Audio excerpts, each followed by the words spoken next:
share with you. I've been asked to share a little bit about my experience and also talk about some choices, why it's so important to make choices. Now, I really want you all to get a little bit involved with me. Whenever in my speech, when you hear me say wise guys, I want you to say men of honor. Whenever I say men of honor, I want you to say wise guys. So let's give it a try. Wise guys. Men of honor. Men of honor. Wise let's guys. try one more time. Wise guys. Men of honor. Men of honor. Wise guys. That's it. Wise guys. Men of honor. What does that mean? First of all, let me share with you that Mr. Scott has had similar programs throughout Baltimore County. And I've known him for probably 5 or 6 years. This is the first opportunity that I've had a chance to address something that he is doing.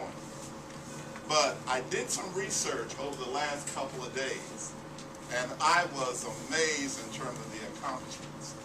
So gentlemen, I'm here to tell you, without a doubt, this gentleman is certainly qualified to the max to help take you to the next level as a wise guy. Wise guy. Why is it important for me to be here today? You know, we all make time for really what's important. When you take somebody like Stan Stovall, gentlemen, you may not have heard of him, but yes, he's a legend here throughout Maryland. The reason why that he's here, because it's important for him to be here. Really, people only make time if it's really important. It's important for all of us to be here because we care about your destiny.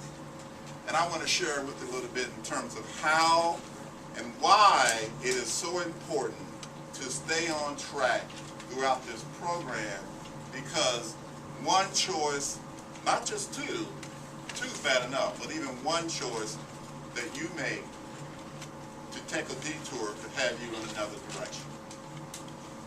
Well, I want to share with you a little bit about myself. I told you that I'm from Maryland, but I'm from Salisbury, Maryland. I graduated from Montgomery County high schools, dating myself here, back in the 70s, actually 73, so I'm coming up on my 40th high school reunion. I'm so excited about it, June 1st. Like you, obviously I had an opportunity to go through middle school. And it's through middle school that I had a false start. I failed in the 7th grade. Now, I'm not going to ask for anybody to raise hands, because I know you guys are probably at the caliber, but I'm sure that you know some of your classmates that, whether it was this past year, 2 years ago, maybe perhaps in third grade or what have you, but I failed the 7th grade. Now, that was very devastating to me, and the reason is that the teacher had shared with me throughout the entire year. She said, you need to get your act together, you need to focus. I chose to simply be the class clown. I didn't pay attention. I was more concerned in terms of trying to be one of the wise guys. However, I wasn't being the same type of wise guy that you were being. I was trying to be another type of wise guy, a class clown, you know, the court jester, if you will. And so as a result of those choices that I made, it stayed with me, because as a result of me failing the 7th grade, it detrimented me tremendously in terms of my pride, in terms of my honor, in terms of simply feeling like I was unworthy.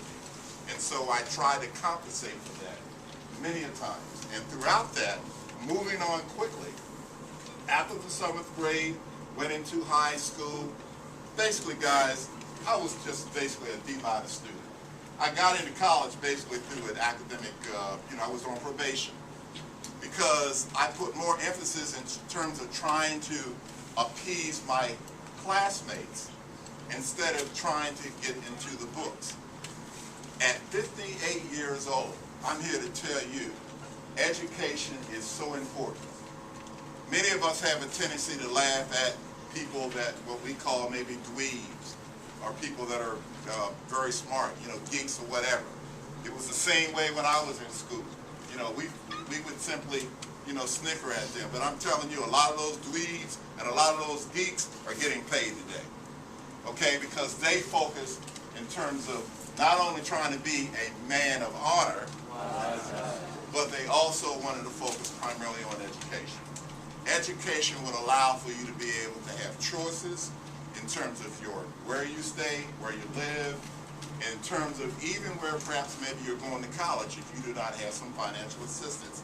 It's all about a choice. And finally, one of the biggest choices, because we can't tell it all, that I made in my life is that I, like many people that you perhaps know, maybe parents or whatever the case, I got involved in the drugs. I was in the military basically for 10 years straight. Getting out of the military, Presidential Honor Guard, I made a bad choice. And I found myself going from the military with honors to a glass pipe within a month after being out of the military. That was a bad choice. That's what takes me here to Baltimore County. I am a product of the Salvation Army Adult Rehabilitation Center, just a couple of miles from here, on the line of Baltimore County, Baltimore City. I went through that program in 1997. It was a 6-month program, and I stayed in the program basically about 2.5 years. And the reason why that I had to come here, because I was homeless. I didn't have a place to stay. Like many of our parents, my mother made a choice. She said, no more peanut butter jelly sandwiches, you have got to go. And as a result of that, I'll never forget the day where the little man with the funny hat, the Salvation Army, brought me across the Chesapeake Bay Bridge, March 13, 1997. That was nearly 16 years ago. So I stand before you today to encourage you, men, that simply bad choices can perhaps follow you the rest of your life if you choose to do a 180. You all look just like choir boys. You look like that you are very pure, sinfulness, if you will. As I look at you in your white shirts and your nice tie, standing back, a choice. What are you going to do in terms of this program?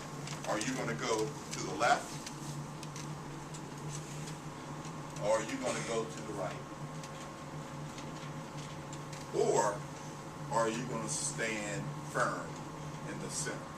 Finally, in my opinion, I believe that much of the problems that I've had in life simply because I was too far to the left or too far to the right. But if you stay exactly near the center, where you have momentum to encourage each other, you all ought to be a very tight-knit group. You have a choice. I believe that each and every one of you have the potential to fulfilling your greatest destiny. We know that you could perhaps be the next, someday, the President of the United States, a congressman, a doctor, a lawyer, engineer, even as my mother said, as in the old days, my father would say, even if you're going to be a ditch digger, son, make sure that you're the best ditch digger. Well, I choose to be a motivational speaker. I believe that that is my destiny. I used to stutter. Can you believe that? I used to stutter. I couldn't hardly put together 2 words in the 7th grade. And as a result of me going through organizations like Toastmasters, which is an international public speaking club, I went in the military, and I began to get simply more discipline. I began to simply have more encouragement in terms of speaking, in terms of enunciating and pronunciating, and that is very important, and particularly in our African American community. I believe there's somebody that wants to start some type of a group basically that will focus particularly on low-income people simply communicating. It is important, not just in Mr. Stan's industry. Obviously, when you watch the news, whether they're black, white, Asian, or whatever, they are articulate. You know, they enunciate, they pronunciate. Because if you cannot communicate well, that's just half of it. You might have the desire to do so, but I want to encourage you.